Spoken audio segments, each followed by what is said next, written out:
All right, so we are ready to start the entree.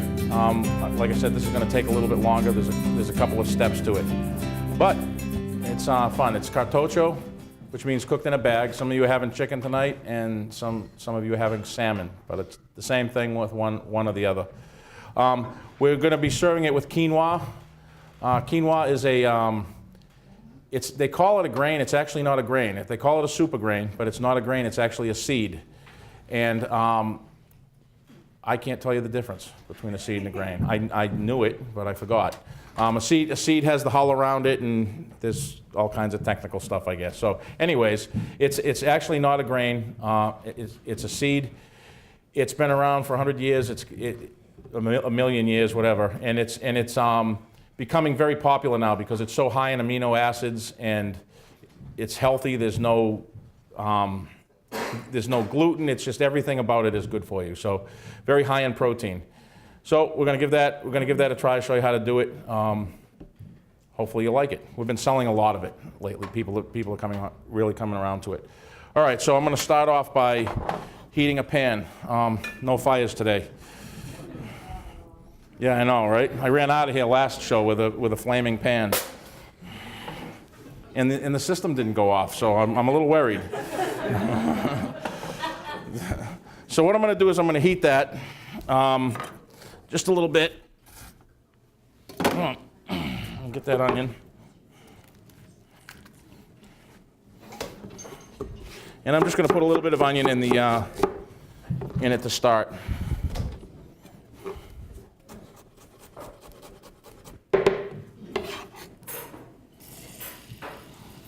Now quinoa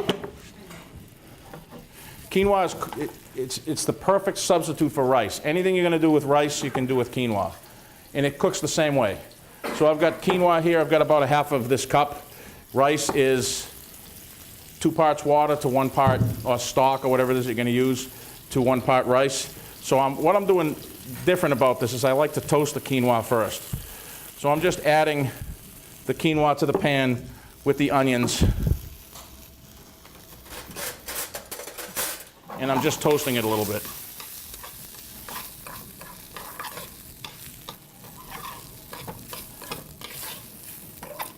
And it'll burn.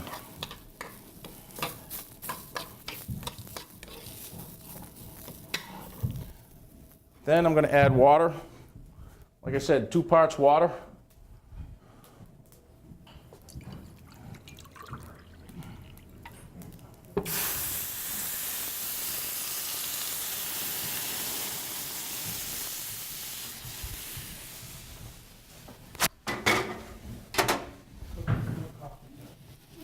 What's that?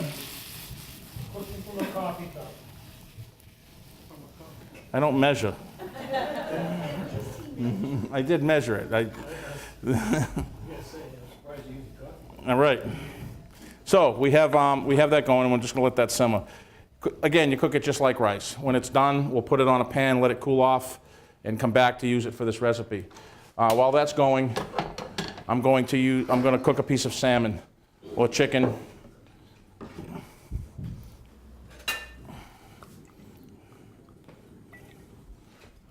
They're working tonight. Look at that hot. I'm going to use a little bit of, I've got sage, tarragon, and oregano here. I'm going to dice that real fine. I'll mince it. I'll add that right in to the quinoa. I've got the salt and pepper. I found it after I dug through all the stuff. So I've got a little salt and pepper, and I'm going to just put some on the salmon.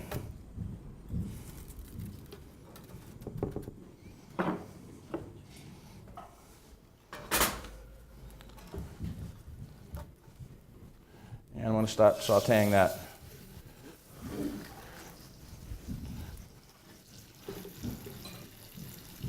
What's your preference on the salmon itself? I beg your pardon? What kind of salmon? This is actually Atlantic salmon. We typically use farm-raised salmon. The wild salmon is it's wonderful, but it's not always available. The stuff that we get is Norwegian farm-raised salmon, and it's always been just great for us. We buy it through a purveyor that actually, in order to take the pin bones out of a salmon, it has to be cut and set for 12 hours before the pin bones come out without ripping all the meat apart. And so they actually cut it in Norway, put it on a jet. It gets into Boston and still has 3 hours left to sit before they can pull the pin bones out of it. So that's how fresh that is. You know, I love it. You pay a little bit more for it, but it's amazing. All right, so what I'm doing is I'm searing the salmon. Can you see it? That works pretty good. I'm just searing it on both sides. I turned that off apparently. And I'm going to put these tomatoes on it. So now I've got my oven preheated to 350 degrees. And I'll put these tomatoes right on top of the salmon and in the pan. I'm going to throw that in the oven, okay? I don't really have an oven back there. This quinoa is, you want to wait the 20 minutes or should I just shortcut this?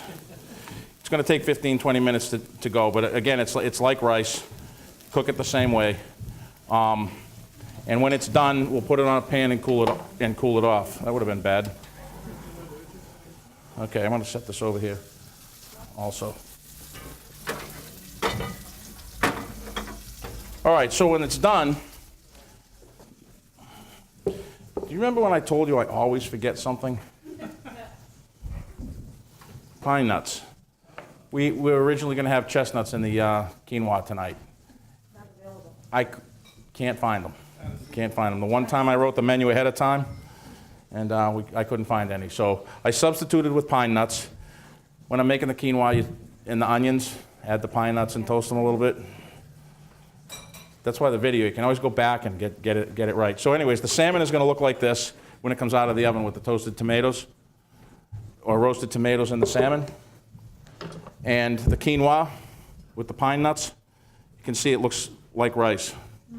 Okay? And all that is it's just little seeds. Okay, so the cartoccio. This is parchment paper. Okay? I'm just going to cut it right in half. So we'd be making 2 of these if it was for 2. And I'm going to fold this basically in half. I'm going to take the salmon. Let's go with the quinoa. Put the quinoa in here right at the fold. With the pine nuts. Then we're going to take the salmon. Set it right on top of there.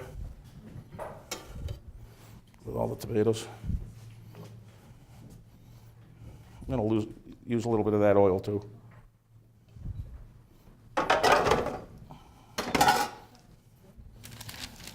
I've got some green beans that I've already clipped the ends off of them, and I'll set those right on top.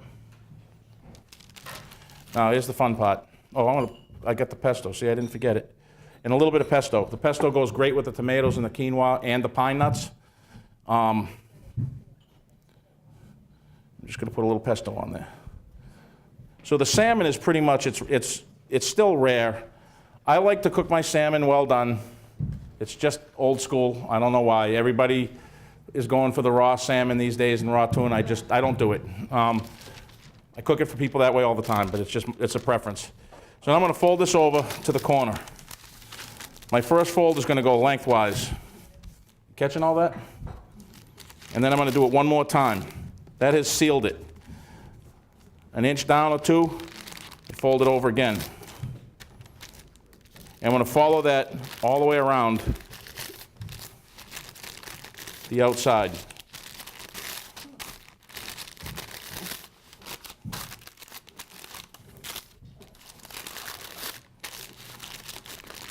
When you get to the end, it feels a little awkward. I'm just going to bring that down and fold it in. And then keep going around. That last piece I'll fold under. Okay?